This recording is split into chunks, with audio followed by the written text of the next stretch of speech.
Ho, ho, ho, we made this.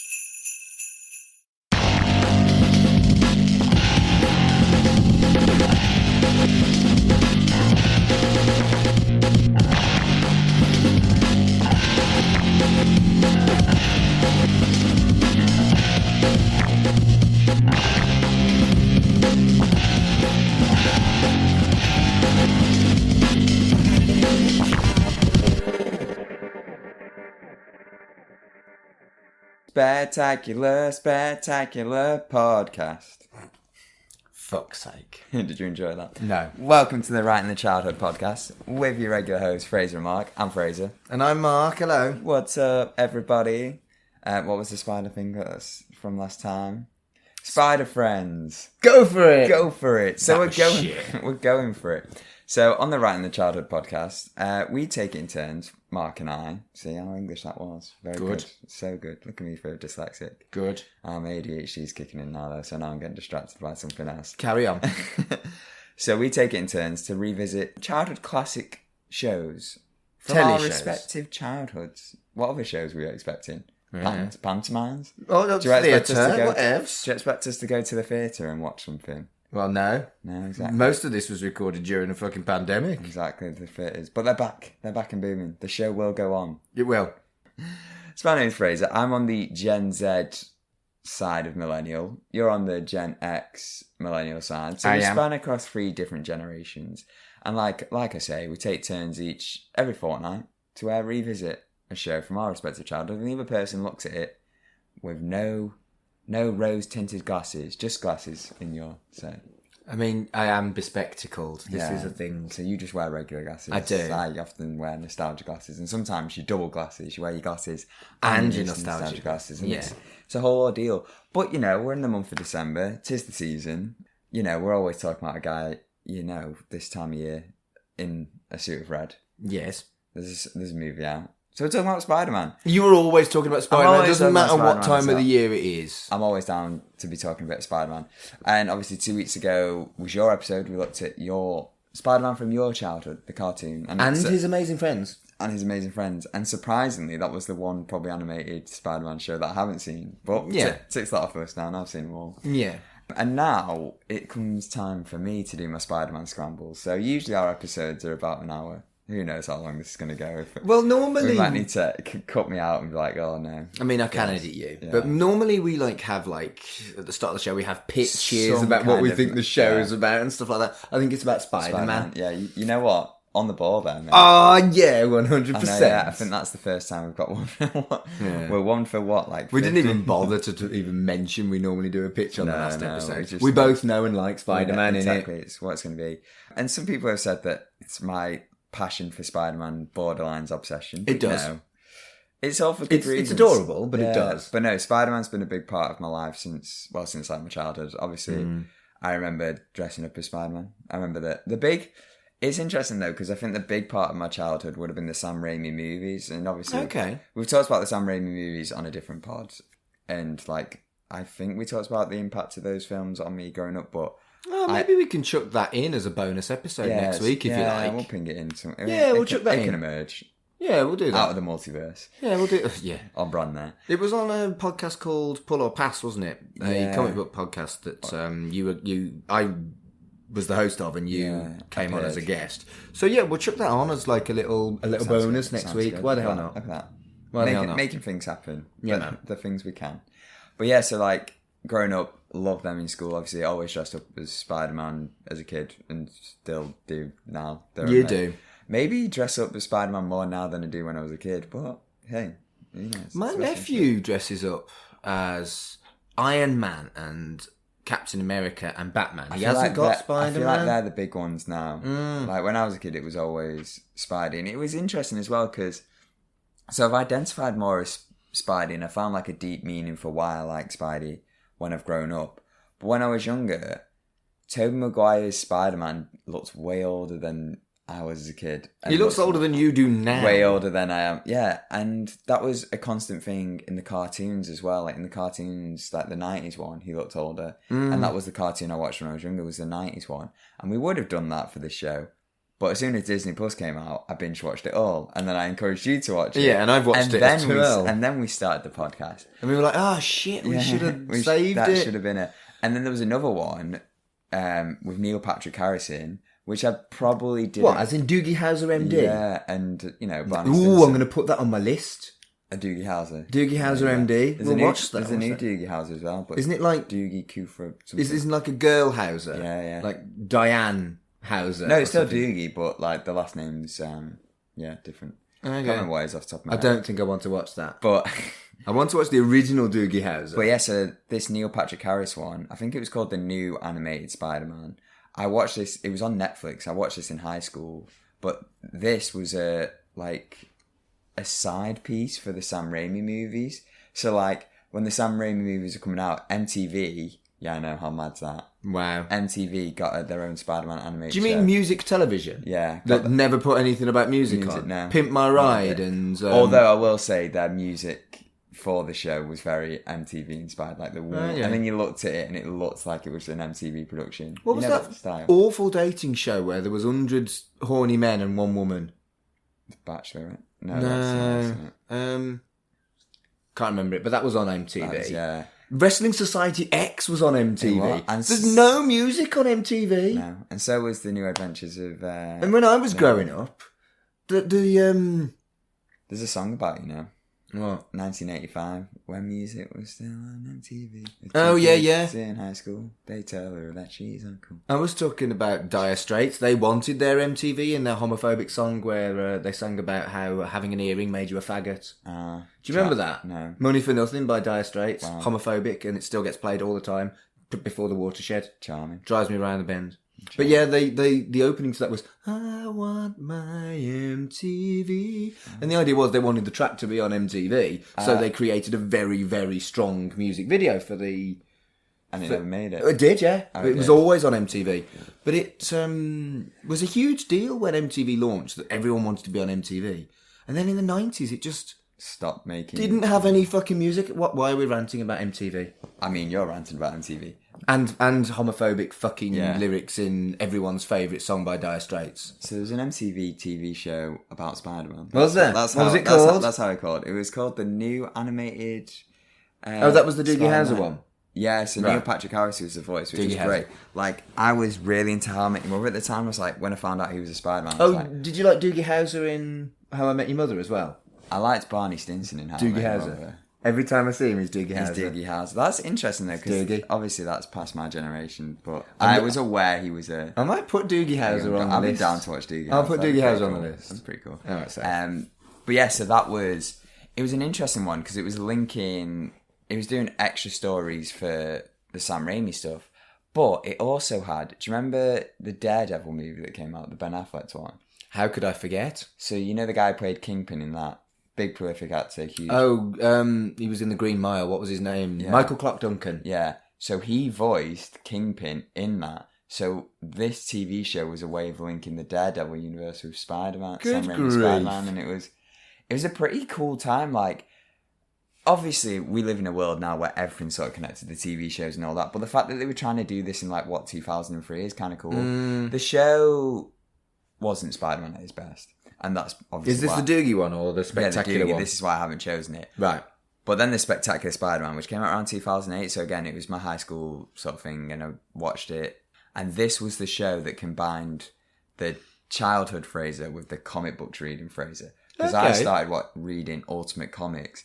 And this was the first show that really used that Ultimate Comics template. Like, the stories were heavily inspired by Ultimate Comics, but But does that mean it wasn't Peter Parker then? Was it Miles Morales? No. Miles Morales didn't come until 2016, 2015. Oh, okay. Ultimate Spider-Man started in 2000, and it went on for 15 years, 16 years. I didn't realise it ran that long. Yeah, Miles came towards the end. So Ultimate Spider-Man is actually the inspiration for the Sam Raimi movies. They were going on concurrently, and a lot of this stuff Ultimate Spider-Man would reference the Sam Raimi movies. Like, there was a whole storyline where Spider-Man's, being a superhero in the Ultimate Universe, and they're making a movie the same time it's in the comics. Oh, so that's a bit meta. It was very meta, but it was also very kind of clever how they did it, because they sort of introduced like Mysterio that way as well, like through like. I can never decide whether I like meta or not. Sometimes I do. There were some moments where it was great, but then there was other moments like Michael Bendis wrote it, and it was the big thing that made Brian Michael Bendis the comic book creator. Brian Michael Bendis is a great writer. He is and he isn't. There's some points where he got given everything at Marvel, and that is where his writing suffered. Like I think he. You know, yeah, he didn't get the promotion he wanted, and then went to DC. And you know, there's some stuff he writes incredible. There's some stuff where it's like, oh, maybe he. His run on Runaways was sublime. Yeah, no, he's done some incredible stuff, and he's one of those people as well. He knows the comics he likes, and he can make great ideas from that. So like when his run on Avengers, he was like, I don't get why Spider-Man and Wolverine aren't this. They're the two most popular characters. So he just introduced them to it, and it made a really good run. And you know, it makes sense. Fascinating. But yeah, so the whole Ultimate Comics, and that's what that was my gateway into comics. I started reading that, actually purchased them as well, instead of just reading from. I used to go into W.H. Smith and Waterstones and read Green Lantern, but never purchase it because I never wanted to commit to it. But then I finally committed and got Ultimate Comics, because like, oh, Spider-Man, it's a cool collection. So, yeah, Spectacular Spider-Man was my first like, I can combine my comics and my thingy, and like. There's stuff beforehand that did what Ultimate Comics did, but I feel like Ultimate Comics did it ultimately, let's say. Or more spectacularly, to think of a better word, of where they really treated the material as inspired by. So they changed a lot, they mixed up a lot, like some of the origins, they were like, oh, we like this, but we're going to do this different. Some, they were like, we're going to do a completely new origin, like for Venom example. Yeah. Like the Venom in Ultimate Comics was used as an inspiration for the Venom movie rather than, you know, the whole. And the video game that has been killing it from Insomniac was, you know, the Spider-Man game, the Miles Morales game, and the Spider-Man 2 game that's coming out. Yeah. The creators of that even talked about how Ultimate Spider-Man, you know, inspired them to like, we're using Spider-Man as a template for our story, and we're going to change things up, and we're going to look and research. And I think that's what's helped the MCU. Like Ultimate Spider-Man inspired the Ultimate Universe, and then like that inspired the MCU and stuff. It's really cool, and like that's why I wanted to put Spectacular Spider-Man on there. I also think it's probably the best Spider-Man cartoon out there. So really, yeah. It's a bold claim, but also I feel like it gets underappreciated because it was either Sony. I think it was Sony owned, because it's not on Disney Plus. You won't find it on Disney Plus. It's on Netflix. Didn't it last for like a tiny little season? 2 seasons, and it got cut short because Disney got the rights to Marvel animation, and then Disney made their own one. They made Ultimate Spider-Man, which I enjoyed, but a lot of people didn't like because Spectacular Spider-Man was so good. Right. And yeah, Ultimate Spider-Man is one that I would have put on there as well, but Spectacular's got to be the one. It's the GOAT. Greatest of all time. Way up there. But so, my deep love for Spider-Man. Let's get into it. Have you got a deep love for Spider-Man? A lot of people always want to ask. And my thing with Spider-Man was, he's stands up for the little guy. MCU, comics, cartoons, wherever you see him, he's always standing up for the little guy. And for me, you know, I hit puberty way late. I think it was like last week or something. But like everyone around me was always like, you know, much bigger, whether it was in high school, whether it was in like, I grew up being training to be a wrestler, and everyone was like, I was 15, everyone else was like 30s. It was a pretty intimidating thing. But I know it was traumatic for you. But seeing Spider-Man being like, oh no, I'm a teenager, but I'm like, you know, I'm still capable of being the hero. Yeah. I'm like your Iron Man or your Captain America's, but I'm still doing it. And I think that helped me a lot with a lot of things, be like recognizing my place in the universe. It's a big thing, and gotta give a lot of credit to Spider-Man and Peter Pan, of course, but we're not talking about Peter Pan this episode. That can be another tangent for another time. But yeah, like finding Spider-Man's place, and also kids love Spider-Man. Like being able to be Spider-Man for like parties or whatever, seeing a kid's face when they see their hero and meeting him, it's incredible. And I did the exact same thing. I met Spider-Man at Disneyland. I had no words. Even though you've played Spider-Man? Literally, yeah. And I walked into Avengers Campus. I shit you not. I walked into Disneyland, California Adventure. I was like, this is great. The music hit. Tears straight away. You're ridiculous. I didn't even realise. Luckily, I was wearing shades. And then I saw Spider-Man. I was like, I can't see Spider-Man in this state. And then I got to see him eventually. And, you are ridiculous. It was incredible, but just like the fact that a character can have that much impact on anyone, really. And, you know, it helped build my childhood and helped build me into my grown childhood. I mean, I wouldn't say adulthood yet. I mean, I don't think there's any kind of shyness here about that. We both live our life along the mantra of growing old is compulsory, growing up is not. Oh, I don't know if growing old is compulsory either. Look at my hairline. Growing old's compulsory. Well, maybe for some. I mean, you do still have like a full head of hair and boyish good looks. Yeah. But, you know, you won't always have that, princess. What are you talking about? I'm making a deal with Mephisto. I'm going to sell my marriage. Is that right? You haven't got a marriage? No, but I'll have a marriage and then I'll sell it for... Peter Parker did it for a noble thing to save Aunt May. I'm doing it so I can... Dear girls or boys, whoever wants to marry Fraser... Just know that he will sacrifice you. Don't marry this man. Do marry this man. You deserve happiness. Don't. No, but when you do marry, don't sell it like sell someone. No. It's a pretty fool on it. No, he doesn't sell. He just sells his marriage to that person. Don't do it. It's not human trafficking. Look, if you feel... That would be a different Spider-Man storyline. Could try doing Spider-Man human trafficking. If you feel love the way I currently feel love about my partner, you won't want to sell your marriage. And that's the thing as well. The love stories that Spider-Man has, it gives me... It levels Ted Mosby's love stories in how many... Ted Mosby's horrible when you actually look at it. I know, but it made me believe in Shallow love. Motherfucker. It makes me believe in love, and so does Peter Parker and MJ, especially like the recent ones. Zendaya and Tom Holland, great chemistry. Them two as MJ and Peter Parker is so cute. It's so wholesome, and it's I think what's really important about Spider-Man is that the man who is Spider-Man is a little bit awkward, a little bit nerdy, a little bit geeky. Yeah. He's an everyman. He's a bespectacled geek. And he still has these wonderful love stories about real relationships that grow and they're given time. And it's all very Stan Lee. Stan Lee was actually better at writing romance than he was writing action. And that's the thing with Spider-Man when you think about it. Yeah, you've got all these action stuffs and these action beats, but you are right. The stories about Spider-Man are more about romance or the relationships. Like... No one's really that bothered about the epic battle between Spider-Man and Green Goblin. It's why we can see it about 50 times. It's the stakes, like when when he drops Gwen Stacy, and stuff like that. And there's a deep level to that. And you know, it's interesting as well. So the 90s, just a little tidbit for you. The 90s cartoon, they weren't allowed to show stuff that was too violent. So I think they couldn't do gunshots or like punches or something. They couldn't do Morbius. Yeah. He wasn't allowed to suck blood. He had to do plasma. Yes, he was allowed to have fangs, but he couldn't use them. So he had like a suction pad in his palm, which absolutely undermines the character of Michael Morbius. Well, that kind of thing would, like you say, any other sort of superhero show, like, it would undermine it or like... But because Spider-Man's built on these stories, there's romance, the loved ones and all that, it still works, even if the action's not as compelling as it could be. Whereas like a Batman, you want to see the action. Yeah. Do you know I've never seen Batman the Animated Series? Oh, I'll stick that on the list as well. That's a good... Are we sticking that on the list? Yeah, of course. Okay. I mean, maybe if Harley Quinn has another movie, we could... I have a feeling that will be something I will definitely want to binge if we put the... You have to see what it's available on as well. I know it's on HBO, but obviously we don't have that. I'm not sure that this one will be. What, binge?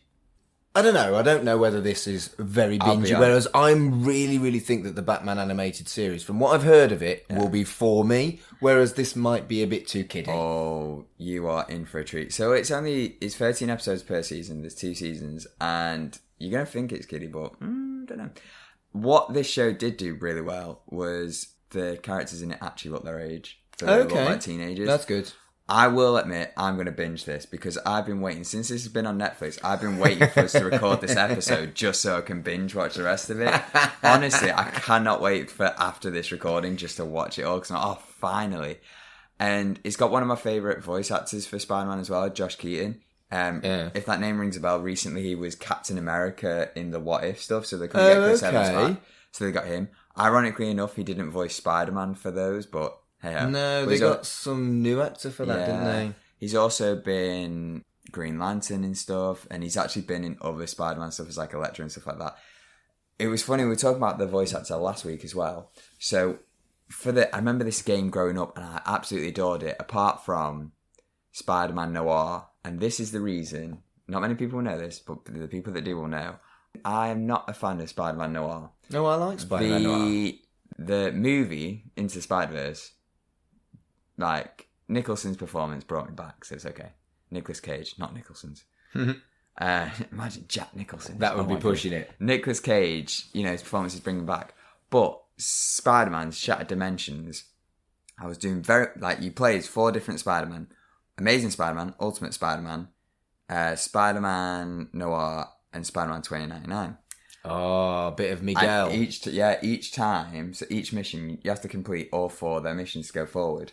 I'm literally, still to this day, obviously I've not gone back to it, but I'm still on the Spider-Man Noir mission, which is the last one before the final mission together, and I can't do it.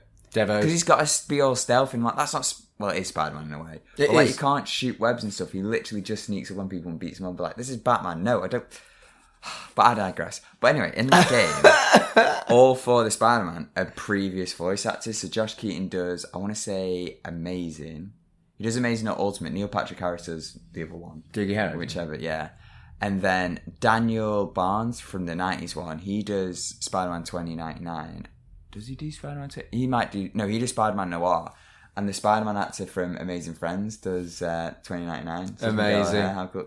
I was like, it's a cool little connection on the That's Spider-Verse. Cool. But Josh Keaton as well he's hilarious because he's also got this YouTube channel where, the 60s Spider-Man cartoon. Yeah. It's been made into memes and there's all these different things. And he does voices for it. So he voices out the memes with his Spider-Man voice and it's hilarious. It's like... Oh, you've shown me this. My body is ready and... we should put that on the show. Yeah, remind me. I'll put that on the socials. Hilarious. I did some TikToks of him as well. It was funny. But also, TikTok. A little side note. A couple of my friends got a cameo for me for my birthday. So Josh Keaton as Spider-Man wished me the... Can we put that on the socials or is it a private video? I think it's a private video. Okay. If I can find a way to share it, I will. But yeah, cool. It's really cute. It's like, hey buddy. Oh my God, Spider-Man. Did you cry? Of course. And occasionally I just watch it every now and then. You're adorable. It's so cool. I was messaging the person who sent it me the other day, but I hadn't messaged him in ages, and I was like, it's a Spider-Man. I was like, I forgot about this. Play it again. Love it. Might play it even more now. Just keep doing it now whilst watching the episodes. But yeah, no, I'm really excited about this. One of my mates at uni got me the DVD of season 1 for Christmas, and I was like, oh my goodness, a nice little nostalgia bit, and binged watched it. Right. So season 2 is one I remember watching as a kid, but it's so hard to get hold of. You can't get season 2 DVD, but now it's on Netflix. No, it's on Netflix. Now's my chance. And been waiting for this pod, for this moment, for all my life, and now all your life. It's happening. Well, should we do it then? Yeah, let's do it. What is it? Spidey Friends? Let's go for it. Let's go for it. Fucking hell. Thank you for listening to Right in the Childhood. We've been overwhelmed by the love and support we've received from our listeners. If you're enjoying the show, you can buy us a coffee via our coffee website. That is coffee.com/Right in the Childhood. KOFI.com/Right in the Childhood. There's no subscriptions or anything like that, so just buy us a coffee if you fancy. We do this for the love, but it's always good to get brought a drink. P.S. Neither of us actually enjoy coffee, we'll probably spend it on a vegan table.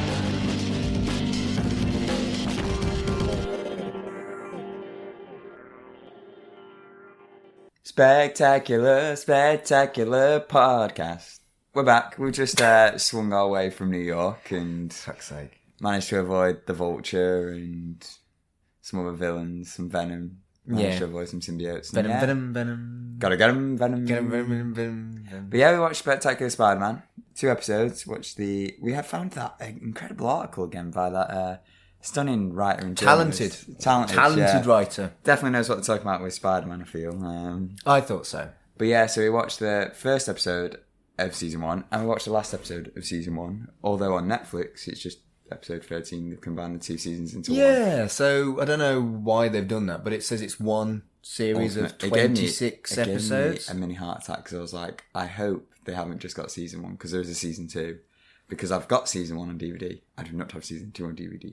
But have you got season 1 part 1 on DVD? No, it just says season 1. And then the season 1. But there's 26 episodes. It might be 2 series, 13 episodes, or it might be 1 series, 26 episodes. It doesn't matter. All open to interpretation. It really doesn't matter. But yeah. No, very excited. Like 2 very good episodes. Of course, the article that I was talking about was... Did that excellent article recommend it? The best episodes from each thing. And this one was actually top of the list as like the best episode from all animated Spideys. I think it was between this and the 90s one. So it sort of shows the high caliber we've got here. But what was your opinions on this as a outsider with no nostalgia goggles and only a knowledge of Spider-Man? So I don't have very much to say about this because it was fucking excellent. Dun dun dun. Oh my goodness. It was exceptional. I mean, obviously I love superhero stuff and I've always said how I love the X-Men cartoon and superheroes and that sort of thing is very much my jam. But comparing this to what we looked at last time with Spider-Man and His Amazing Friends, which was from my childhood, which, you know, there was a kind of cute nostalgia thing going on with Spider-Man and His Amazing Friends, and it was like 2 different worlds. This was another level.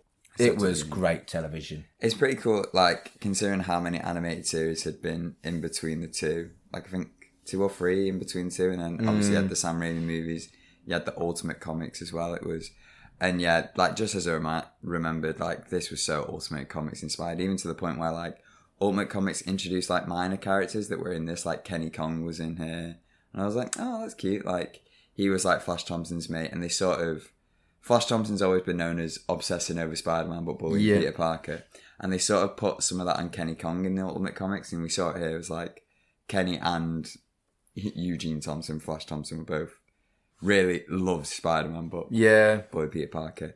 And yeah, it was cool. They sort of like they skipped over the origin, but like did little things back to it. Like when we it was on the theme tune a little bit as well, wasn't it? It was his summer as Spider-Man. He was about to start school again after having a summer as Spidey.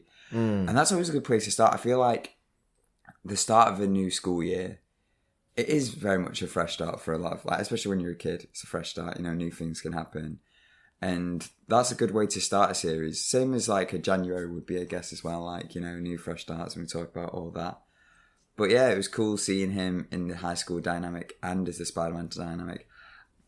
I was going to say this, I think, I was reminded of this watching it. But this version of Spider-Man and Peter Parker is probably my favourite since Tom Holland came around. I've always said he was. But I think before then it was this, just because of like the way they were able to balance the duality of Peter Parker and Spider-Man. Like the Spider-Man was great. He was quips like no other. It was incredible. Yeah. And I think that's why I find Josh Keaton reading out the Spider-Man memes entertaining as well. It's just because it's like charisma. But then as Peter Parker, he was nerdy and awkward as well. But he was trying to channel that confidence he got from Spider-Man into that, and it didn't really work out. And I sort of get that sometimes, like when I'm on stage or when I'm doing like a performance, it can be so charismatic and all that. But then when I'm back to being Fraser, I'm like, Yeah, I mean, I obviously feel very similar in a lot of the way I work as a celebrant, as a wrestling ring announcer, as basically anything. There's almost like a performance mode, isn't there? Yeah, and I guess it's also like, for those who aren't performers, there's like that comfort, like when you're comfortable in a place, then you know, you can let your true self out, and then when you try and bring it to somewhere new, sometimes it doesn't always work out. Like I remember in school, I was always the class clown for my form, because I knew my form. I spent a whole year with them. But then when I was in a new class, I got all quiet, and I was like, oh no, what's... It's funny you say that. I found that podcasting as an experience, I started doing it again after a long break. I used to have a wrestling podcast, but after that, it was with you that I started podcasting again. But I knew damn well that you and I would have a dynamic that is basically... Because there's that comfort there, isn't there? Yeah. But I found that as a medium, podcasting, I'm now comfortable working with anybody on a podcast. You've got your podcast mask on. My pod mask. Pod mask. Maybe. Yeah. But I think you're right about certain people, but I also think you're right about certain situations as well. When you're in, and when you try and like bring that to something else, sometimes it doesn't always work out, and it was really cool to see. I love the action in this first and second episode, just because everything was happening. It was like go, go, go, and we got. Everyone always complains about Spider-Man 3 about how there was too much going on, too many villains crammed in. But this first episode, they managed to introduce like Tombstone's gang. There was Hammerhead there. They also introduced Vulture, but then you saw sort of Norman Osborn as well. Yep. Like, they were all able to, and they sort of complimented each other. Didn't you see the lizard as well? Yeah, we introduced it to Kirk Connors, so there's all this foreshadowing that was, perfect. And it's like, you can get that in, 20, 30 minutes? Yeah, it wasn't too much. These were 25-minute episodes. Yeah, exactly, so... And then in the second one, we see Venom. Well, it's not the second one; it's the 13th episode. Well, yeah, the second one we watched. About, yeah, but I was blown away. Everything about it was modern, stylized. Clearly had a budget and some care behind it, but didn't forget about what came before it. Like we were talking a bit last week about the transitions with the doo-doo-doo. But it still had transitions in this, but they were like... I love the transitions. Sometimes it was like a spider's crawling over the screen, sometimes it was a spider logo. It was different each time, but it was also when it was a Venom episode, it had the symbiotes movement as well. It was acknowledging, I love acknowledging the future, but bringing it forward to the past as well. It was a great combo. It just smacked of a modern take. I mean, I know it's now nearly 14 years old. I know, that's crazy. But it still feels in date. It had a cold open. It had a very catchy theme. Oh, so catchy. I haven't really seen that all. And it felt modern as well in its style. This is aged well. Yeah. But so tough when you look at my old stuff. It's so much older than yours. It's got longer to, age. So something like Robin of Sherwood, because it was filmed outdoors and they clearly had a very good costume artist, that's aged better than you think it might have done. Yeah. Whereas animated stuff, perhaps not so well. Yeah. I don't know. Sometimes with that stuff, you have to take it with a grain of salt as well. Like, I always talk about the 90s one. Like, the 90s, there'll be bits where I'm like, oh, that's not... But I'm like, I'm here for the story, not I the think style. this is more sophisticated. Whereas this had the story and the style. It combined the two together, which is perfect. Yeah, I think this is better in every way than the 90s one, which I really did enjoy anyway. And that's what the compliments you give to like the Ultimate Universe, because the Ultimate Spider-Man restarted. It took everything you knew about Marvel but brought it into a new light. So it combined the great stories with the current style. Yeah. So like you didn't have to go back and read an old comic, which, the art's still great, but, modern eyes can't always adjust to it. Yeah. And this did it with, animation cartoon. So the reason I didn't watch this is because you told me not to, which is why I watched the 90s version. And I really liked the 90s one. I watched it. I enjoyed it all. That was definitely... That's a good way to watch it as well. If you go to... I feel like if you go spectacular to 90s, it's... Yeah, perhaps you're right. Yeah. But the stuff I watched was very much do your ironing, potter around the flat while you watch it kind of stuff. I could sit in front of that and not... do my housework and so I probably will do my housework. You kept me going there, didn't you? And what going on? And a free storyline as well. Like they were setting stuff up from the first episode, and we saw some of it pay off in the 13th episode. Which I've written in my notes that I was surprised that they had Eddie Brock as a friend, and it's an interesting take, so an interesting change. They took that from the Ultimate comics, so in that and in this. Eddie Brock is a family friend. He's him and so Eddie Brock Senior and Peter and Richard Parker work on the Venom symbiote together. Okay. So their whole thing is like, so it's not an alien then? No. So in the first episode, it's a cure for cancer. A lot of the Ultimate stuff as well was like trying to recreate Captain America's super soldier serum. So I think Venom was a bit of that as well. Right. Okay. All based around science. So. Yeah, so in this and Ultimate Comics, they were family friends, and then we saw in the first episode he starts working at Empire State University with Eddie Brock, and in the show, this is so mad that I can remember it, but Eddie and Peter decide, we should continue our father's works and stuff like that, and then Spider-Man has his usual Venom thing where he tries to see, it's not for him, symbiote, and then the symbiote gets upset at Peter. Eddie's already pissed off at Peter, so when them two come together, it's the perfect combination of hatred for Peter Parker. Fascinating. And I thought it worked. And it was good that they did that, because this would have come so close to Spider-Man 3. So if you did the Eddie Brock as a journalist, you'd already have that comparison. And it was Spider-Man 3 it was best to do it this way. Is slightly better than you think it is, but it still isn't great. Yeah. I think if Sam Raimi had been allowed to do what he wanted, and wasn't like Venom was sort of forced on him. Yeah. But and they still like the Sam Raimi elements. The voice acting, Fraser, stunning, isn't it? It is. It is. It's perfect for each character as well. Like this show perfectly showed how you can personify a character through the voice, and it's crazy. Yeah, that Josh Keaton, man, what a guy! Much more sophisticated than it has any right to be for a kids' show. Yeah. The voices were all great. The young people sounded young. Yeah. The grumpy people sounded grumpy. This was when voice casting became an art as well. Yeah, I think so. Actually get a voice actor rather than an actor who will do the voice. It's fascinating to me that with the What If series finishing relatively recently on Disney Plus, it was almost seen as, wow, they can do animation in the MCU. It's almost like people don't know that things like this exist. Yeah, literally. Like, and they've. I'm excited for the future as well because Marvel have dedicated a whole team towards animation as well, like following the What If stuff. So it would be cool. It's like, it's been going longer than the MCU. Like, yeah. I'm going to struggle. I really try and find something to criticize. Okay, I will. So in the first episode, Spider-Man destroys a helicopter and just lets it fall away. Yeah. Oh, but it does. It lands. Yeah, but he doesn't know that. He just leaves it to fall away as it's kind of. And then in the 13th episode, there happens to be a helicopter in that as well, and there's a big deal about stopping that from falling to the ground and hurting people.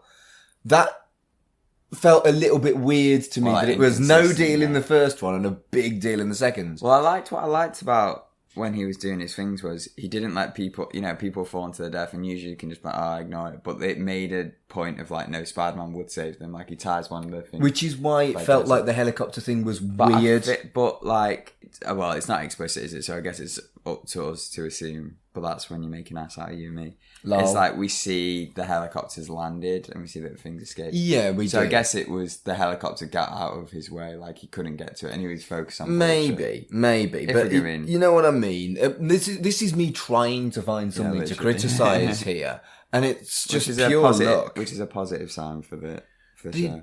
The humour was on point. It felt very Spidey-Man. Spidey. It felt very kind of natural the way he is in the comics and in other versions of the character. Yeah. It was quippy, and he was quite an innovative fighter, and it was. And he was small compared to everyone else. Yeah. It was like the Venom was huge and made him look like.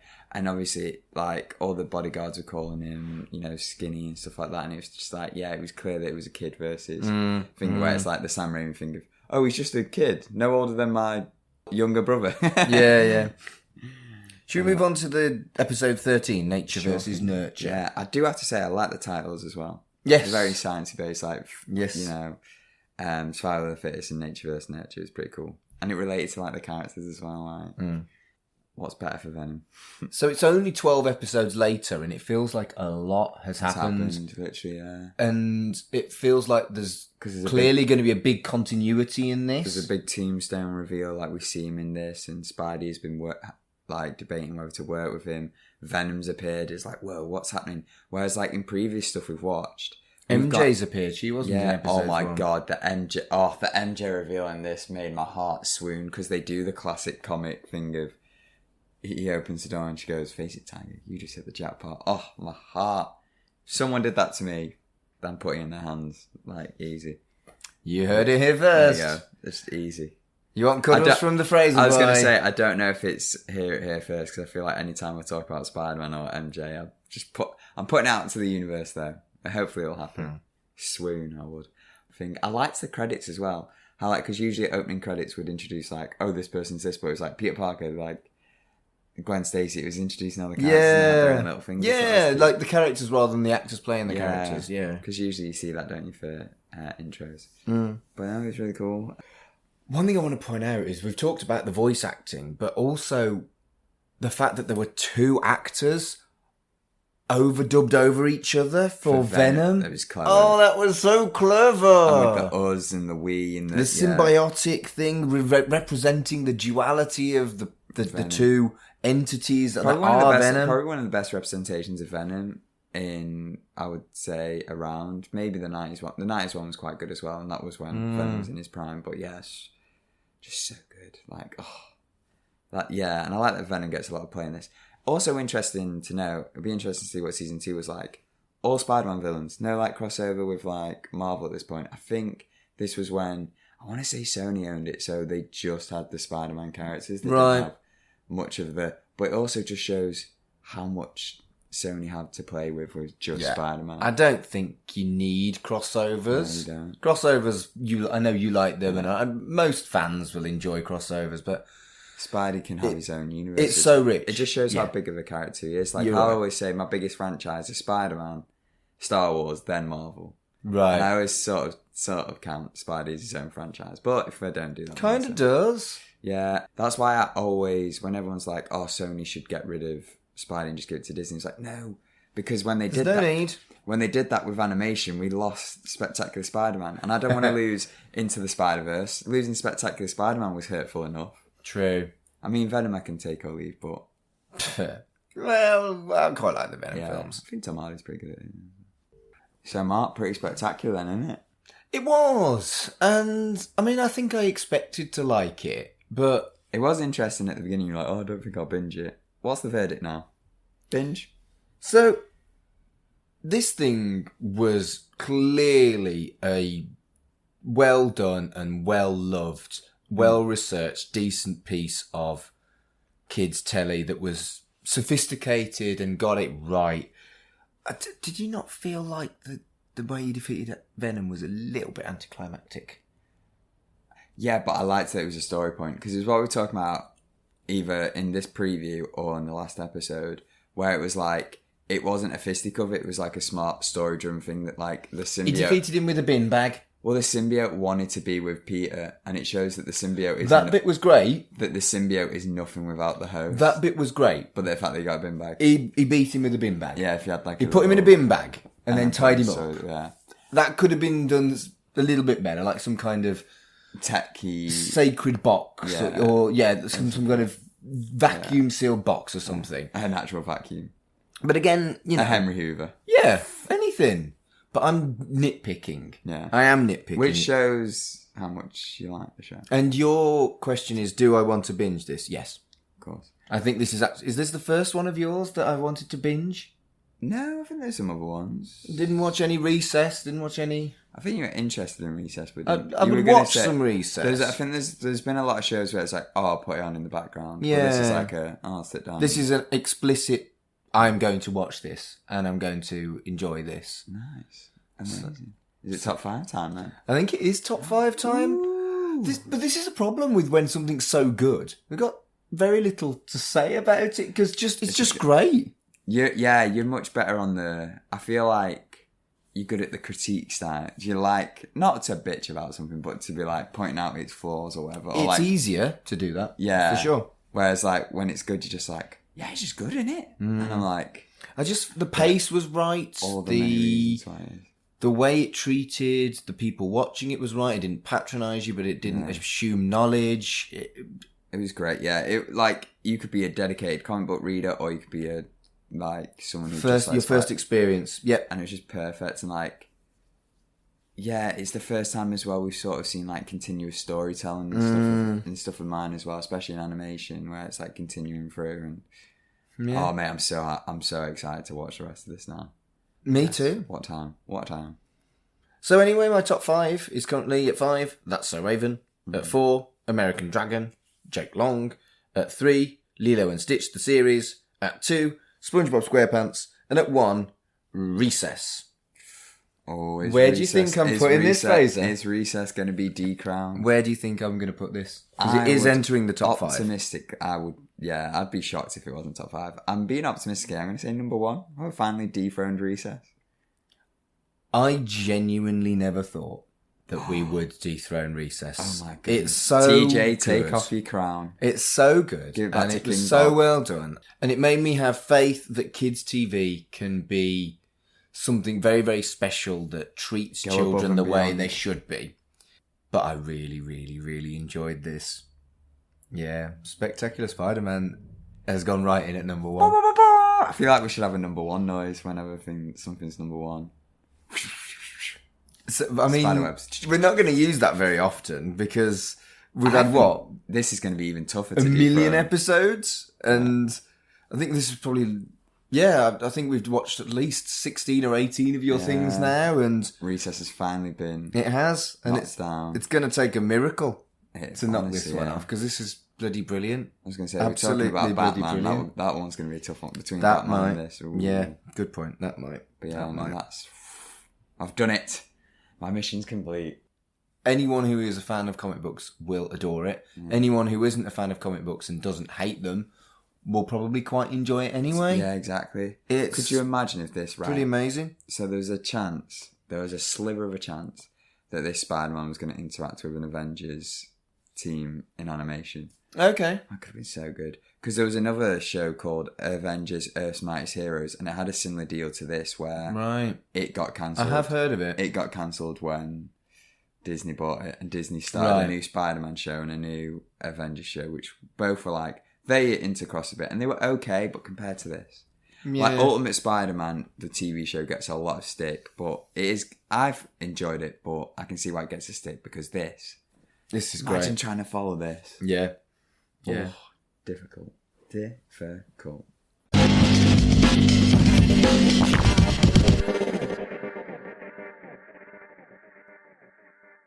Fraser, Uh-huh. do you know what we're doing next time? Is it still the season? Is it what? Is it still the season? Well, yeah, it's Christmas next time. Ho, ho, ho. So we are actually, for the first time on the official run of the show, we're doing a film. Ooh. Well, last year we kind of sort of did a film in as much as we did The Snowman, and that was a made-for-TV special film thing. And we've done like a Space Jam. Bonus episodes, Yeah, but we've never done it as a main episode. But because it's Christmas, Uh-huh. and because it's been a part of both of our childhoods, Which is crazy. we're doing Home Alone. Did anyone tell? Did I slap my face loud enough that it could actually be picked up on? But yeah, we're doing Home Alone because it's Christmas, innit? Tis the season. Tis the season. Home Alone. Oh, so excited. So yeah, Absolutely love this. next time it's Christmas and next time it's Home Alone, and we will see you then on Right in the Childhood. Right in the Childhood is a podcast brought to you by the We Made This Podcast Network. You can follow the show on Twitter at RITCpod. The show's creators and hosts are Fraser Summers and Mark Adams. Follow us on Instagram at SpiderPanInsta and at MarkAdamsHC.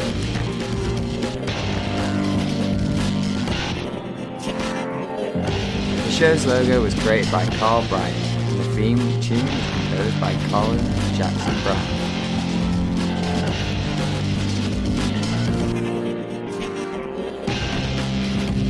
Thank you for listening, and we hope you enjoyed the hit.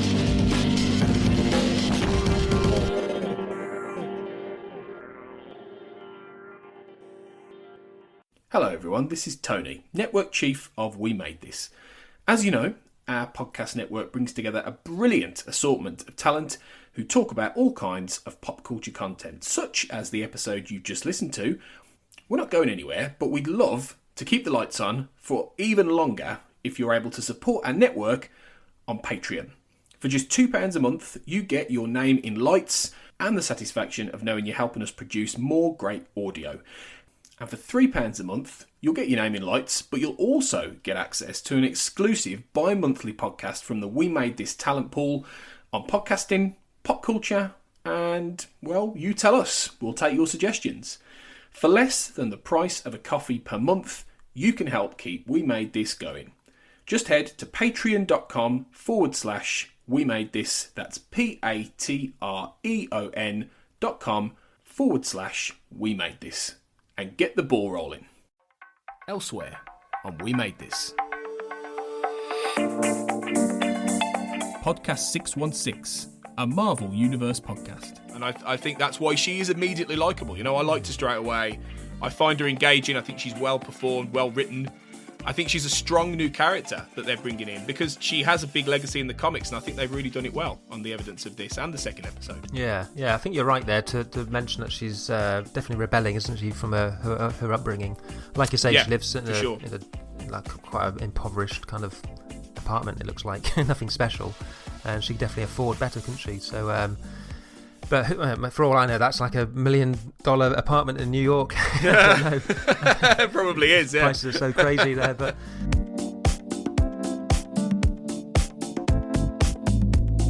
We dig music. I tell you what, for all the anger of the Riot Girl movement in the early 90s, we had nothing then compared to how f***ing angry we are all now. We're perimenopausal.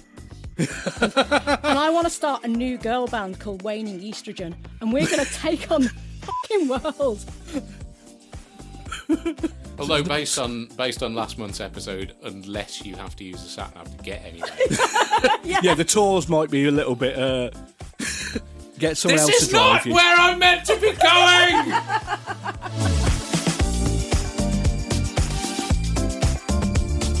Shipwrecked and Comatose, a Red Dwarf podcast. Should we talk about the set on Moneybags? Let's. I quite like it. As much as it seems a little bit shonky for a show that's giving away that much money. But I like the shoot. I like the visual of pushing lots of money down the chute. I thought that was cool. The conveyor belt at least works and isn't as shonky as the Generation game. And it's fast as well. Yeah, it doesn't feel like it's some poor bloke on a bike. It looks like an actual conveyor belt, so it's not some bloke on a bike because he doesn't stutter. Yeah, I watched it initially thinking, how smooth is this going to be? And it's very smooth, you know. It's got value. Check out all of these shows and more on the We Made This podcast network.